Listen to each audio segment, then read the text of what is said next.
Welcome to the Journey with God. It's a new talk show. This is my first episode ever. I'm gonna be interviewing today my guest, my friend, my brother in Christ. He will introduce himself, but I will say he's Mr. Temelani Nchinga. We are just going to be talking about a young man's journey with God in this world that we live in today, and how he has been, after he has been touched by God and after God has impacted his life and everything else that has happened, what has changed, his ups and his downs. So, hi. Hi, thanks for having me. I'm really pleased, and just one of those privileges that one cannot buy by money, to be part of new beginnings and part of new things, speaking about the journey with God and all of that. The Bible says, despite not small beginnings. So to be part of new things, it's one of the greatest things. So I'm really pleased to be here, and I think this would be one of the best times we would have together. Yes. Yeah. Thank you. Okay. My first question for you would be, tell us about who you are. Who's Temelani Nchinga? Feels like I'm in an interview for a job. They always ask that question, who you are. So if I would just think about who am I, yes, my name is exactly who you said. I am Temelani Nchinga. I am born and bred in the Eastern Cape, in a small town called Steynsburg.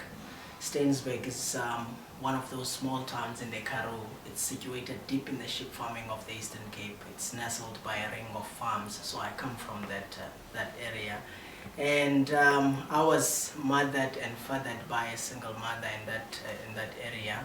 Our mom was a domestic worker at the time, so myself and my siblings, I used to be the father in the absence of my father. And so I come from there, and I did my primary school and high school in Steynsburg as well.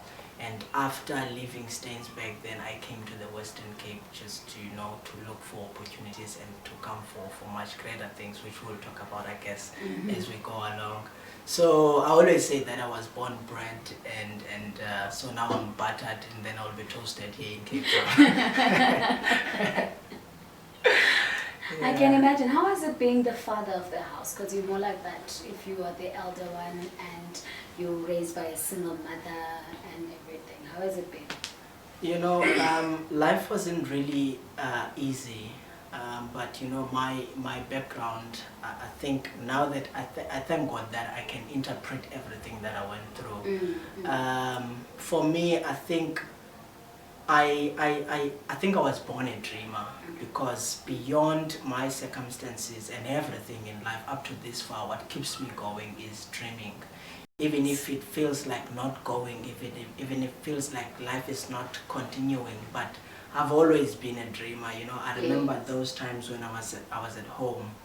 I used to be called a teacher. I didn't understand where that was coming from. I would be in a room and teach the wall, and take a whip and whip around people for not answering. So I would be the talking person to the wall.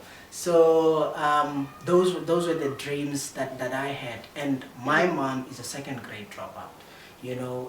At home, I'm the very first person to actually benchmark and come out of those barriers of my background. But I didn't let all of that to set me be behind.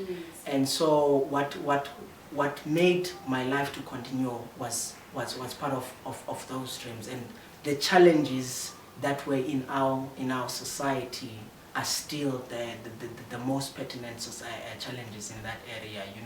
I was exposed to alcohol at a very young age. I think I started drinking at age 13. So it's the kind of environment that you are exposed to.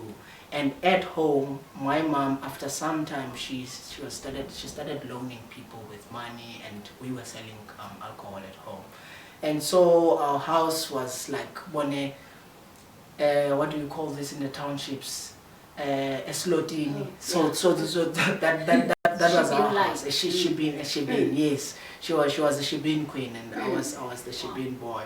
And my life, I had less time to play with other kids. I spent a lot of my time with old people, and that's what makes me even today an old soul. I'm very young, super young, but even my friends, the people in my caliber, everyone is just puzzled by the way and how I interpret life. I think it's because of I was always in the environment of elderly people. I used to be thrown with elderly people, engage in very deep conversations at a very early stage. Is because I was at the Shebeen. so those were the things that I had to face growing up. And my mom, I think when I was doing my grade 7 to grade 8, things were not really easy at home. My mom had to work in a nearby farm. Remember I told you I come from an area where we are nestled by farms. So she was working there. So she would go for a week and come back only on Friday. So I had my 2 siblings and my deceased brother, my late brother, Usnatemba. He was physically disabled. He was in a wheelchair. So I used to take care of my little sister and my brother and him. And so when I come back from school, I know that instead of going and play, I've got a responsibility. And we would see our mom only once, from Friday, Saturday, and then on Sunday she's going back. So that was the reiteration of the process from, I think, 2007 up to 2008, when she then settled to say, you know what, I'm just going to make means of life and be with my kids. But that, again, made me to be the parent of the house. So all of those experiences were so painful, because I also wanted a chance to be a kid. I also wanted a chance to be a child amongst other kids as well. And when my years of high school were coming, like grade 9 and 10, I did all the crazy things that you can think of. Really. We're acting out. Yeah, I did all the crazy things. We used to go to taverns, and I was so naughty as well. I remember one nightclub that was in town. You were not allowed to enter unless you were 18. And there was a cousin of mine who was 18, but he was just a boring dude. So I took his certificate and I made a copy, and my friends and I went there. I presented his and I went in. So I had to make means to be inside. So I had a bunch of friends at that time that I think, they did even extra things that I couldn't do. In the midst of all the things that we used to do, I've never seen a prison door. I've never been in prison. I was never persecuted or for any crime. But those guys went to that extent. And so that's when I now needed to take a pause and be like, no man, this is not it. This is too much. This is really too much. So all those things and all those challenges as a young man or as a child, I had to go through those things. So what you're saying is, where did God get you in all of that? Where did he find you? Where did he actually find you? The story of God. So primarily, I think, and you can give us the year if you can. Yes. I think primarily it's growing up. I could get a sense of I was going to end up with God. Okay. Because we were a Catholic background at home. So I used to love church. Yes. But there wasn't that space of, understanding that now I'm born again and now I'm a child of God and all of those things. So I used to love church, just an ordinary church boy going to church back and forth. In the midst of all of that nonsense that I mentioned, what made me unique amongst my friends was that I love church still. And so in Stainsburg, when you talk about Pentecostal movements and all of that, back in the days, there were none of those in there. And I think it was only in 2006 when we saw a revival for the first time in our area. Wow. I think it was brought by a group of guys coming from the Western Cape, they brought a revival and they were preaching. We used to go there in open airs and go and all of that. And now this thing of Izani so the concept and the understanding for our area was that, like, if you've done this, you are a boring person and all of that. And so I think what had happened, which is still a dire need for my area, I accepted Christ right there and then. That was year 6, 2006. But then after that, those guys never showed up again. And so we were left with that thing which we didn't know and all of that. But I think to accept Christ as a sober adult, I was doing my first year at college. And you know, even there, in my first year of college, I was still continuing with my life of girls. Oh Lord, I used to love girls. Lord save me. So, but all of a sudden, in the very same year, I got tired. You know, it was just a supernatural thing. I cannot claim it, I cannot own it. I just got tired. I remember we used to move from, our campus was in Neisner, and so situated in a place called Karatra. And there's a place also next to Neisner which is called Searchfield. It's a very small town. We used to go with friends from campus to Searchfield to go party, womanize, and do all those naughty things. But then there was this just one weekend where we were supposed to leave. Then we left, and my girlfriend at campus refused that I go. You forced yourself. But I forced, and then I went. And when we were there, as we are sitting, drinking and all of, my heart was just so heavy. And the guys couldn't understand. I couldn't understand either what was happening. And on a Monday, when we went back to campus, I think it was I remember the day exactly, it was the 6th of September, 2013. I said to the guys, I am not drinking anymore, I'm done. And they laughed because we were in a room. And everybody laughed. No, man, you are crazy. I mean, it's September. December is just now here and all of that. I said, no, I'm done. Remember, it also, not really remember, in the very same year, 2013, I think there's also a very good close friend of mine, Australia. We were attending Bible classes for a year, which we ended up getting certificates in that very same year. So, but we attended at a Seventh-day Adventist ministry. So that's where we got the beginning, New Beginnings Bible studies for a year. And so in the midst of drinking and girls and all of that, on Saturdays, I would still attend school and attend the Bible study school and all of that. So I said to him, look, I'm done, guys. They asked me why. I said, no, I'm tired. Really? I can still remember the day. I can still exactly remember my reasoning. I said, I'm tired. My heart was so heavy. I was not enjoying anymore. And from that day, they couldn't believe it was fine. But on the 19th of October, the very same year, when just after we finished one of our services on a Saturday, then they asked, who wants to accept Jesus? Or if you are here and you have accepted Jesus, but you want to rededicate your life back again to God. And you know, it was, this is the chance.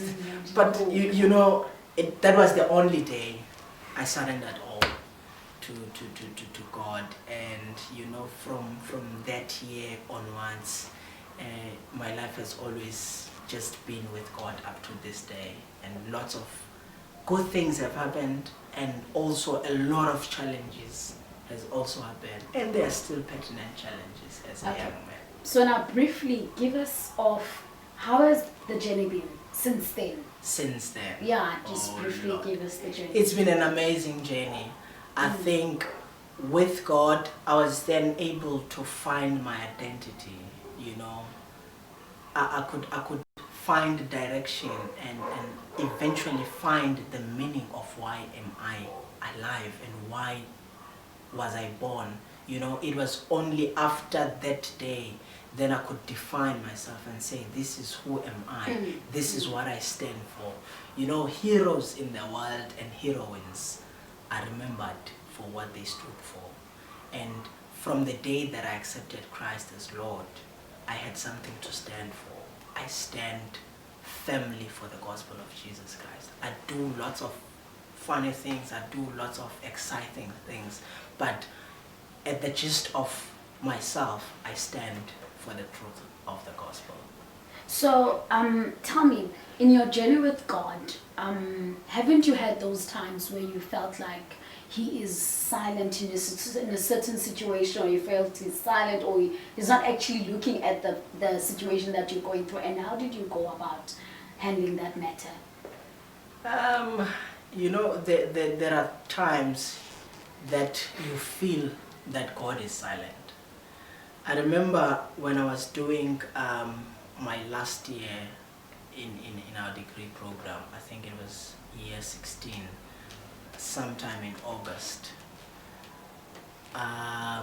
September, October, along, it was getting to the end of the year, and we were doing our very last assignments and all of that. It was during that time that I had flu, basically, and I was coughing for 2 days, but it was now 5 days, and there was a very good lady that I used to do my assignments with at school. So we met on Saturday, and then I had flu. And then we met on another Saturday because we were doing a research, industry research, and then we had to type each person 10,000 words for that particular industry that we were researching on. So when we met again on the next Saturday, I still had flu. She said to me, how is it that you would have flu from last week up until now? I said, I don't know. I was coughing and all of that, but didn't really take notice. But to cut the story short, I was actually diagnosed of XDR-TB. I was like, what? The name was too big for me. I asked, what is this? I started researching, and what depressed me even more was to research about it. I realized, or I found out that it was extensive drug-resistant TB. And the doctor that I was assigned to, he was very educational, and my attitude towards the sickness was very exciting him.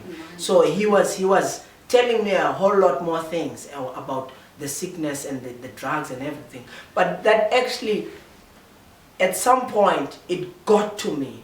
I was so depressed. It felt like it's doom. There's no way that I am going out of this and all of that. And it was in the same time that I was trying to get my driver's license. I failed 4 times.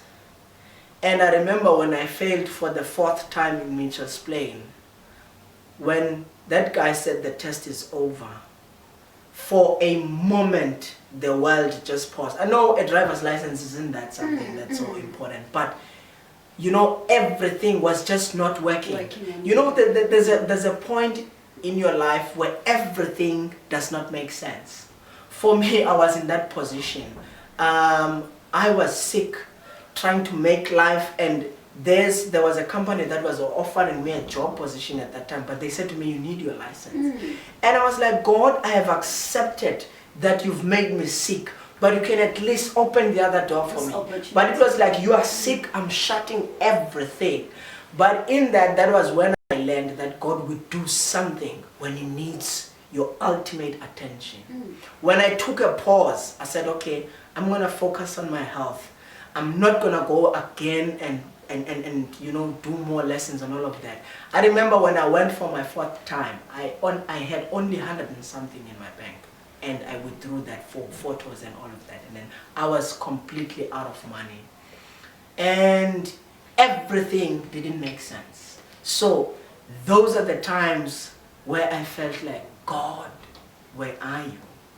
But looking back now, that actually told me or taught me something, that when God needs you, he can pull everything away from you and just needs your full attention.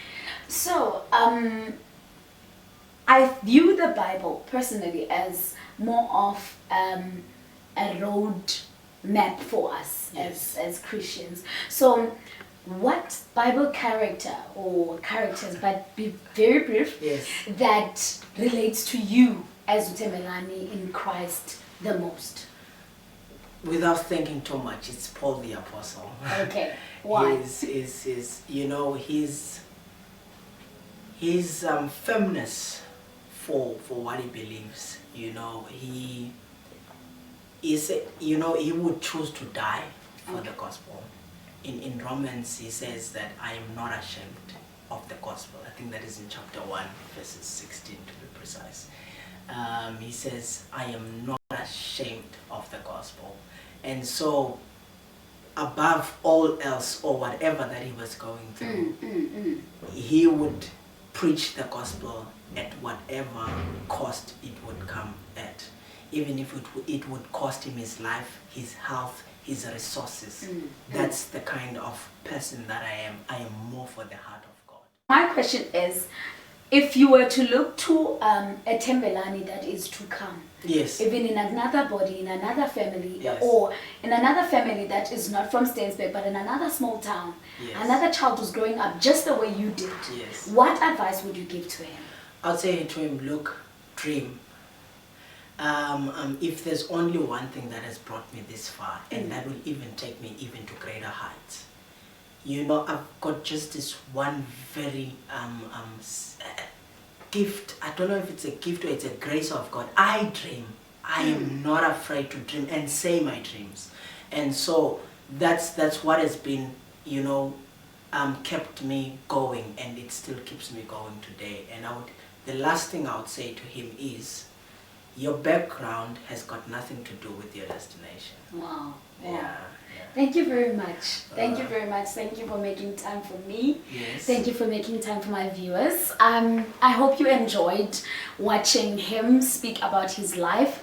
I'm hoping you will watch more and more of other people that I will be interviewing. I'll be interviewing young people. I'll be interviewing older people. I'll be interviewing women, young ladies, married women, pastors, everyone who is also interested. You can also just go onto our YouTube channel, and we will just write it down on our screen just after we have posted this video.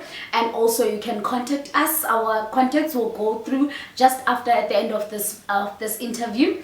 Thank you very much. Dream. Your dreams will never take anything from you. Yes. Thank you. Wonderful. That's a very